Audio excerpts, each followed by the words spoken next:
Hello, good evening. Welcome to another episode of Brett's Old Time Radio Show. Welcome to my home here in beautiful Lyme Bay. Would like to say thank you very much for joining me on this really wet and windy Monday. Hope you're okay. I hope the start of your week is going absolutely top notch. Welcome to our regular late night visit to those dusty studio archives of old time radio shows right here at my home on the blustery south coast of the United Kingdom. Lola and I are here. Lola's fast asleep, as always, on her beanbag.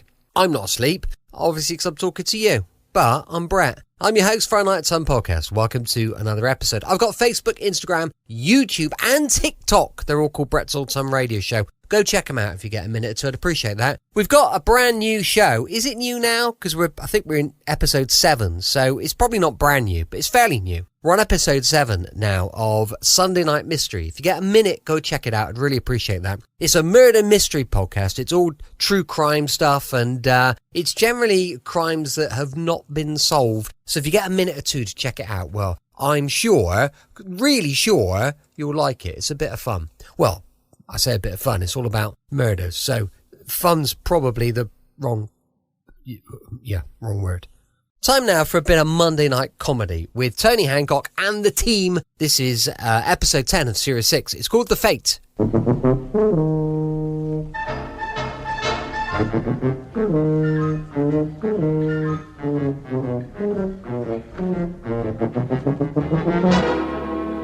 We present Tony Hancock, Sidney James, and Bill Kerr in... Hancock's Half-Hour.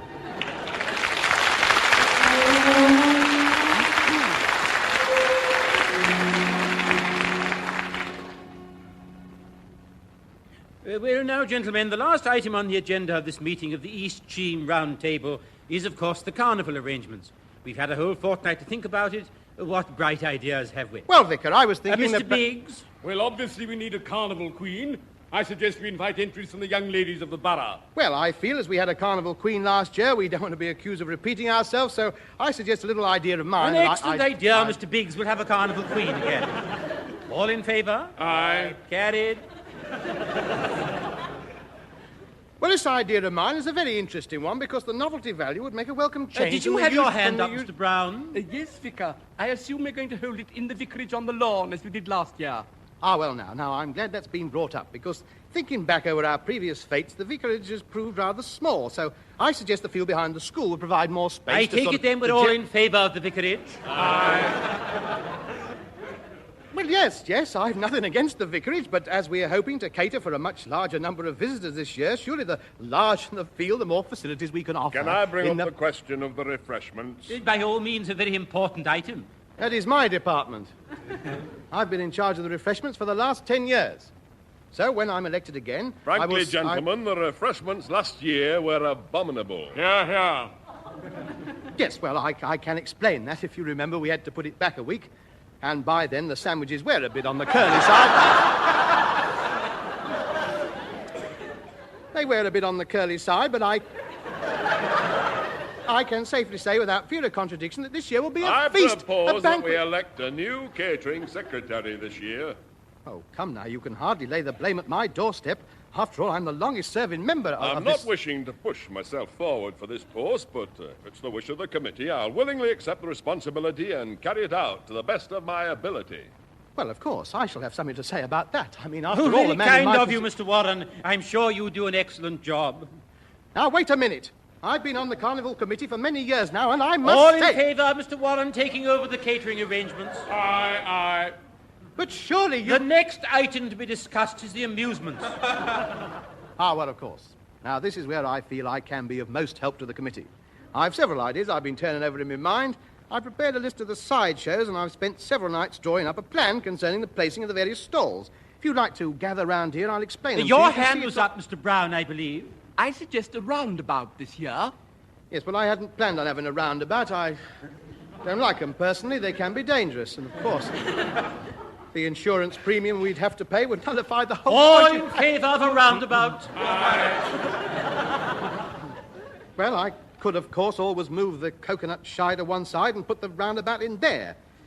If you'd all gather round and see the plan I've drawn up, you'll notice the rather clever way I've arranged. I've taken the liberty of drawing up a proposed plan for the placing of the sideshows this year. Oh, how interesting. May we see it, Mr. Biggs?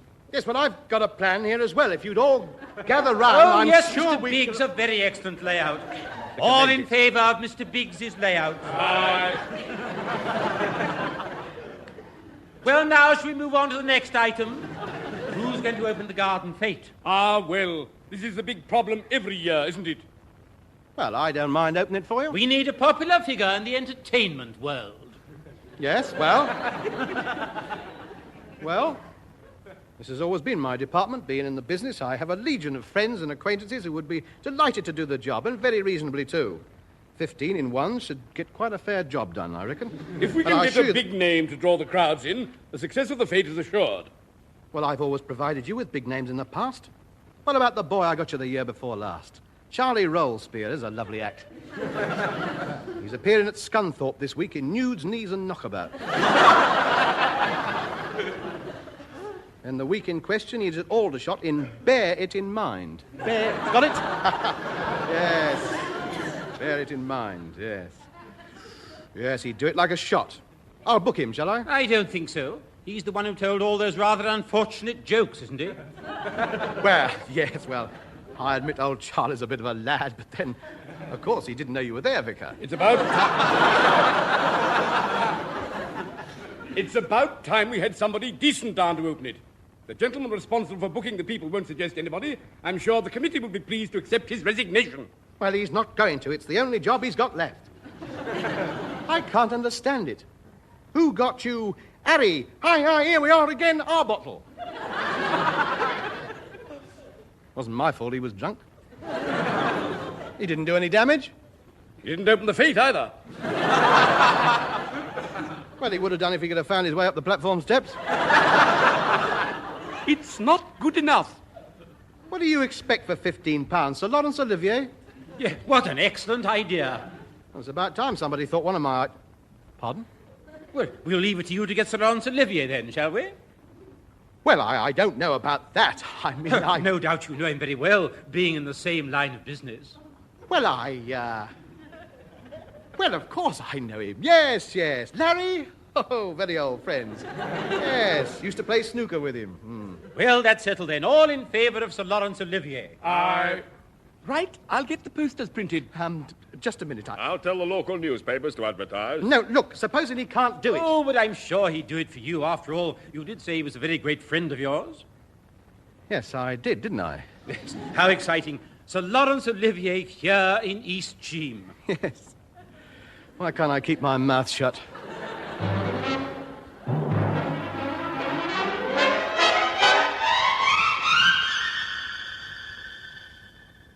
What did you want to tell him you could get Lawrence a liver for?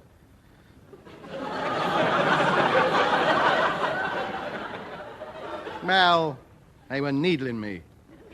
They weren't taking any notice of me. It was very humiliating. It was the whole thing. So I just had to assert myself. And you said you could get Oliver. Yes.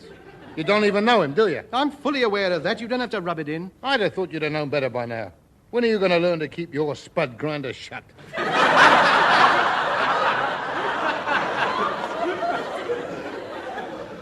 What do you mean, spud grinder? What does that mean? Speak the Queen's English, man. If you mean cake hole, say so. Well, if you ask me, No one is asking you. Well, I was just going to say that the way they treat you, you should have resigned from the Carnival Committee years ago. I can't afford to. A good record in public service counts for a lot in this community. Opens a lot of doors, it does. Carries a lot of advantages. What, for instance? Well, I'm allowed 2 free library tickets. I can sit in an armchair in the... Oh, no, I can't.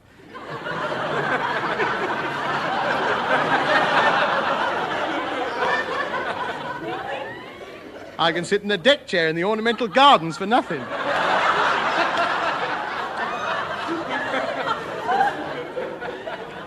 And, mark you, I'm 23rd in the handshake queue for visiting dignitaries.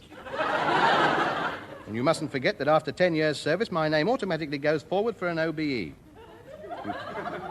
can't throw all that away just like that. And I'm in a very dodgy position these days. I was thrown off the hospital management committee, for which I may add I was the scapegoat. That bandage affair. I didn't authorize the use of them as streamers at the May Day ball. Then I was asked to resign from the public library committee. I didn't know what the books were about. They were in French. A very nasty interview I had with the watch committee over that, I might tell you. And then last year, the final indignity, kicked off the school board of governors. Well, it was your own fault, giving the kids a day off just because it was your birthday. Who do you think you are? I've got an idea. Quiet, everybody. The lost generation has something to say. Come on, speak up. Don't be shy. Let's have you. Well, I've got a friend who's the living image of Laurence Olivier. He could be his double. Nobody can tell the difference. I see what you're driving at. What a good idea. You're thinking that we could get him to come down and open the Fete and kid everybody he's Sir Laurence Olivier. That's what you're thinking, isn't it? No, I was thinking what a pity it is he's dead.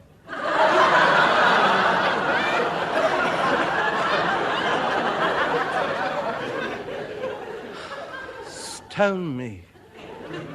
What's the point of bringing it up if he's dead? Well, it makes things easier, doesn't it? Instead of having to find someone who looks like Laurence Olivier, all we've got to do is find someone who looks like my friend.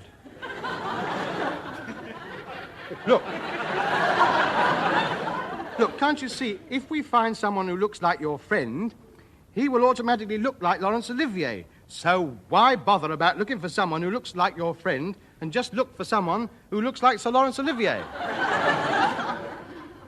Well, you could do it that way, I suppose. Thank you very much. You've been a great help. You'll never get anyone that looks that much like Oliver. Why don't you just tell the committee you can't get him? I can't do that, not now it's gone this far. Posters, printed, all that stuff. I'll be the laughingstock of Cheam if I don't get him after boasting that I know him. They'd never let me live it down. I'd be finished as the avant-garde of Cheam society. Just as I was getting known as a nouveau knob. Anyway, we don't know that I can't get him. We haven't tried yet. You won't get a man like that. He's never even heard of you. No, that's not true either. We were at a cocktail party once to celebrate the first night of Hamlet. Not mine, his. I dropped my sausage on a stick. He slid on it. Up went his little bit of toast with the sardine on it. Straight into John Gielgud's brown ale.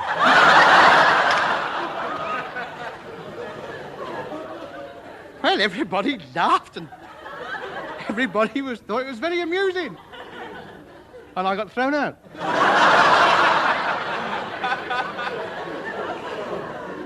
And you think he's going to come down on the strength of that? Well, it's an introduction, isn't it? Something to talk about. I'll give him a tinkle.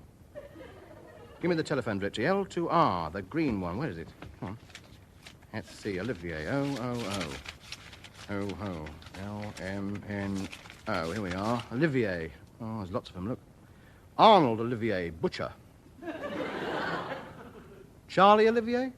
No. Olivier Daphne, fishmonger. Hell, here we are. Laurence Olivier, Limehouse 324... No. Can't be him. Here it is. Olivier, Lawrence, sir, actor. To be or not to be, that is the question. Back! Once more into the breach, dear friend. Once more or close the wall. Hello? Larry? Pardon? It's his butler. My name is Anthony Hancock. I'd like to speak to Sir Laurence, please. No, I'm not the greengrocer. I'm a fellow artist. Kindly tell him I'm awaiting his pleasure. Thank you.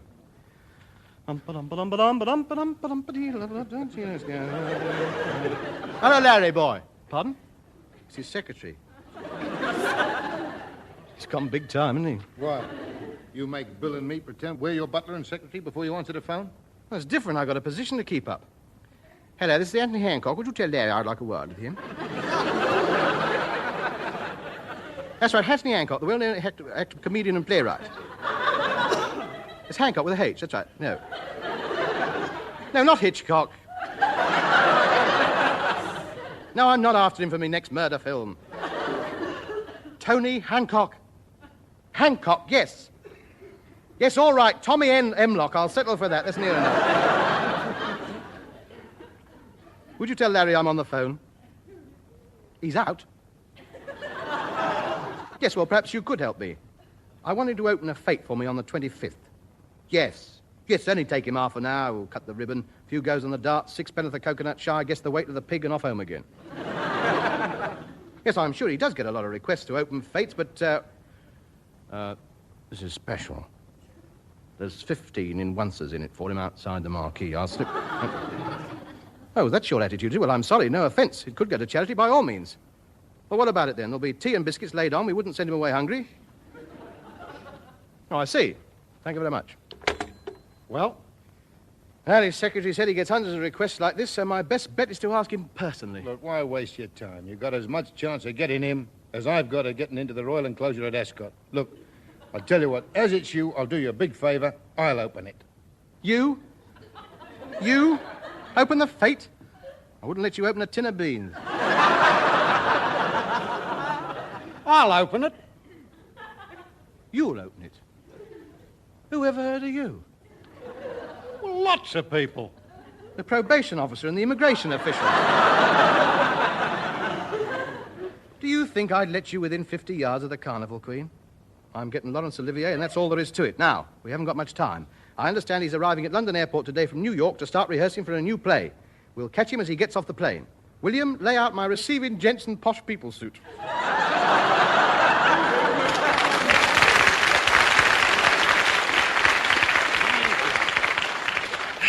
Bronze medal for diction. Now, do you remember where it is? Yeah, you rented it out to the head waiter at the Indian restaurant. Oh, yes. Well, give him his 5 bob back and tell him he can have it back tomorrow. Hurry up. Take the basin down with you. Vegetable curry, 2 poppadoms, some bingy bargy, onion pickle, mango chutney, and a bottle of light ale. Right. And don't spill it on my suit. You want to meet Sir Lawrence with a coat full of curry gravy?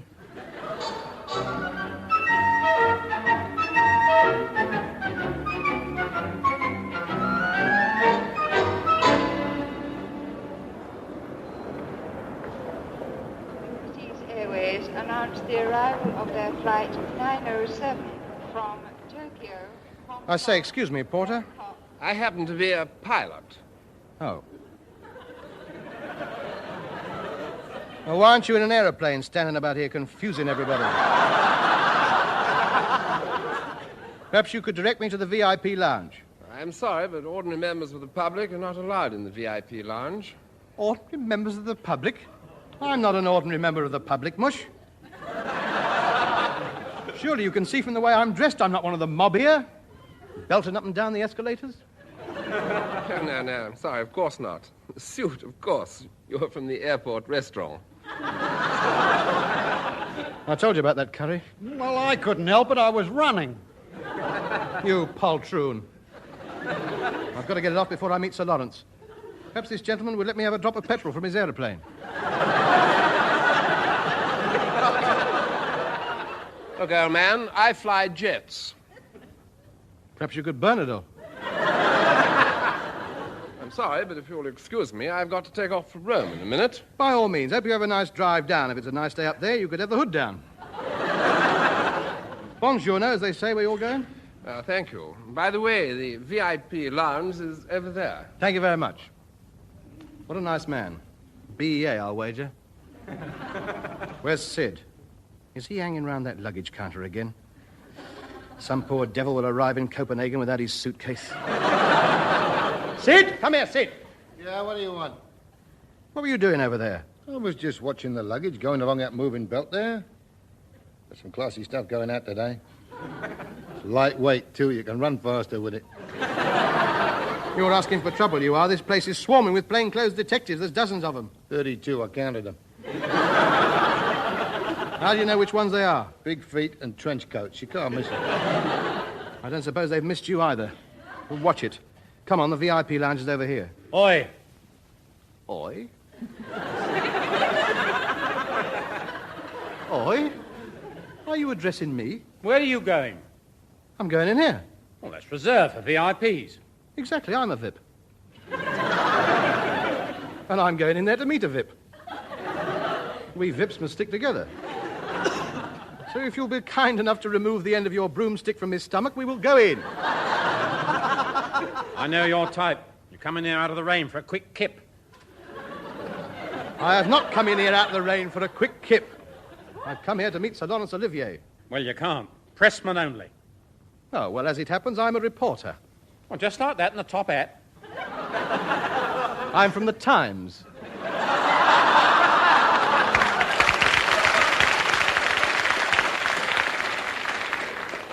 The Right Honourable Bertie Trubshaw Smythe, boxing correspondent. Oh, I beg your pardon, Your Right Honourable. I didn't realise. You understand it's my duty to keep any old layabouts out. Of course. I quite understand you're doing a good job. Have a bit of chocolate with holes in it. Come, gentlemen, the New York plane is due in any minute now. Attention, please. BOAC announced that owing to weather conditions, their Comet Flight 315 from New York has been diverted to Gatwick. That's the one he's on. Yeah, well, you've had it then, haven't you? You never get down there in time. Let me open it for you. No, if we hurry, we can catch him at the theatre.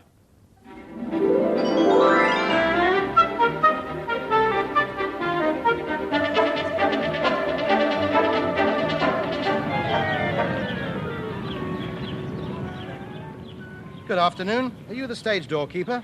No, I'm Claire Bloom.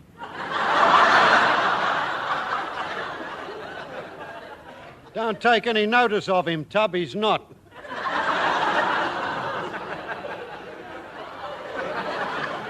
Thank you for telling me, William. I would never have guessed it if you hadn't been here. What do you want? I wish to see Sir Lawrence Olivier. Well, you can't. No autograph hunters allowed in. I'm not hunting his autograph. I happen to be a personal friend of his. Now, if you'll tell me the number of his dressing room, I'll go down. Oh, no, you won't. You'll tell me your name and I'll ring down and see what he says. Yes, well, tell him Sir Ralph Richardson's up here. Oh, yes, certainly, sir. Oh. Sorry to bother you, sir. Sir Ralph Richardson's at the stage door. Pardon? Oh, yes, sir. Well? He says he's already down there. Oh, Ralph's already down there, is he? Well, it was just a little joke. I wanted to surprise Larry. He didn't know I was in town. And I thought I'd tell him it was Ralph so that when I went in, he'd be surprised. It's a game, isn't it, eh? You can't help laughing, can you? Yes. Is Sir John Gielgud down there? Yes, I saw him go down. Oh. I think I'll call back later. There's no point in hanging around here, is there?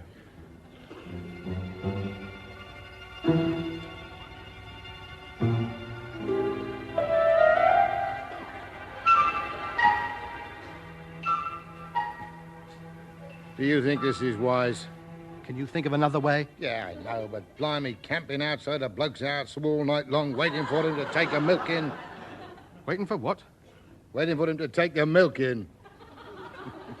It's the only way. As soon as that wrist comes round the door, I'll have him. I can't understand why he hasn't come out before. Be quiet and get asleep. I've set the alarm for 6:30. All right, gentlemen, eyes down for a full house.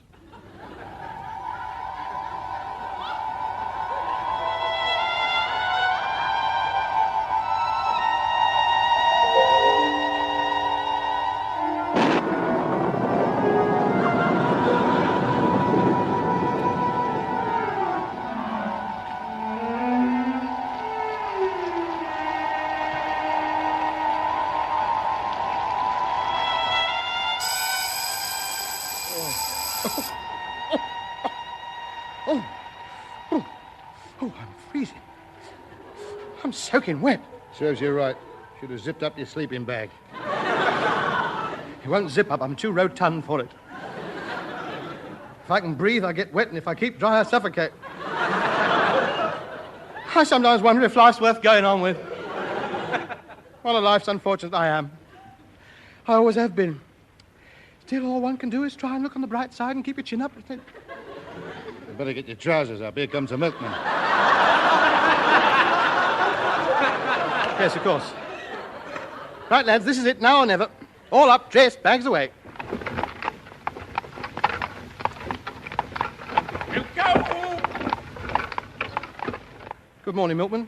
Morning. Excuse me. Do you ring the bell? No, I just leave it on the step. He comes and collects it then? Yes, straight away. Before I got down some steps some mornings. Half a pint and a chocolate drink. Very nice. Right, lads. Stand by. Any minute now. What on earth? Got him! Good morning. Would you be so kind as to open a Fete for me this afternoon? How dare you unhand me this minute? Oh, good grief, it's the butler. I might have known he wouldn't take his own milk in. Is Sir Lawrence in? He's asleep. He's got a very hard day in front of him. He's opening a Fete at East Grinstead, and then he has to be at the theatre. Good day. Well, that's it then. I shall have to resort to chicanery. William, do you still want to open the Fete? Yes, please, Tub. Right. Now, I'll tell you what to do. If you play...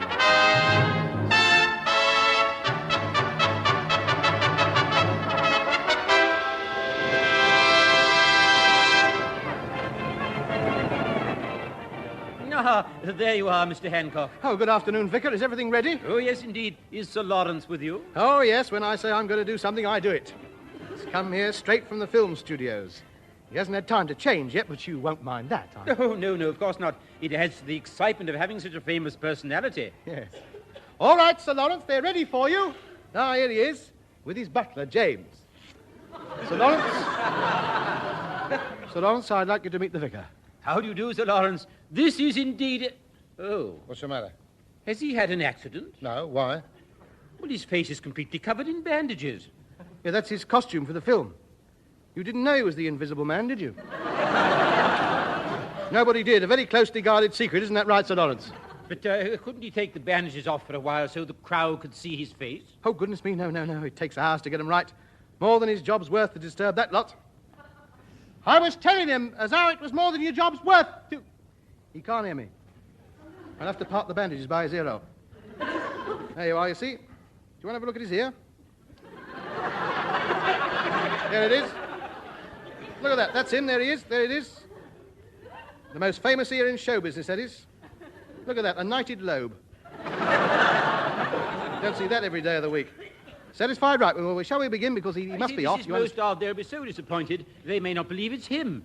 I suppose it's all right. Shall we commence the ceremony? By all means. We're going to start, Sir Lawrence. Right, I'm ready. Good on you, digger.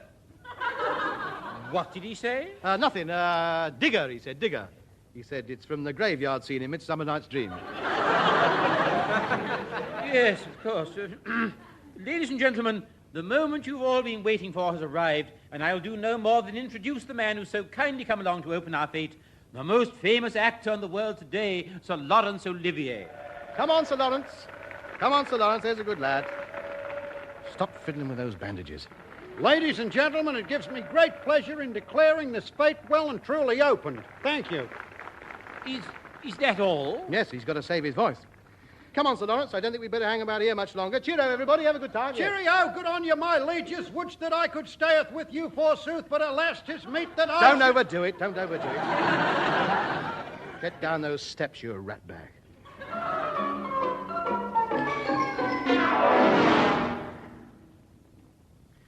After all that, drummed off the carnival committee. It wasn't my fault. It was your fault. I told you not to fiddle with those bandages. And what with Sid's great plate standing on the end of it. When you walked down those steps, it was like the unwinding of Tutankhamun. And twice as nasty, I may add. It's a wonder we weren't lynched. Well, that's me finished in this district. I daren't go out in case they recognize me. And I can't stay in here for the rest of my life. Oh, well, pass me the bandages. What for? The Invisible Man is going down the Hand and Racket for a drink. Good night.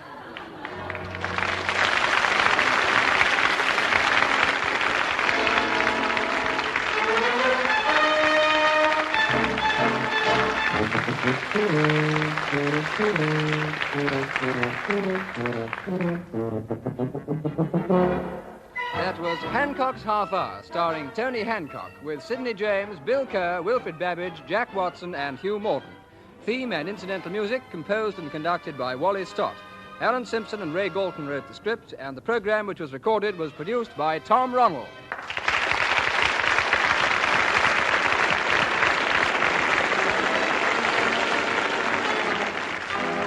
Welcome back. Hope you enjoyed our latest bit of light relief from Tony Hancock and all his chums with Hancock's Half Hour. Don't forget, we'll be back with mystery and adventure with Sherlock Holmes and Dr. Watson tomorrow, going live from 5 p.m. GMT. Please do check out our sister podcast, which is called Sunday Night Mystery. I know you'll enjoy it. It's a bit of a belter, I think. Thanks for listening. I'll be with you 7 days a week, each and every week, and I'll see you tomorrow on Brett's Old Time Radio Show. Love you. Bye.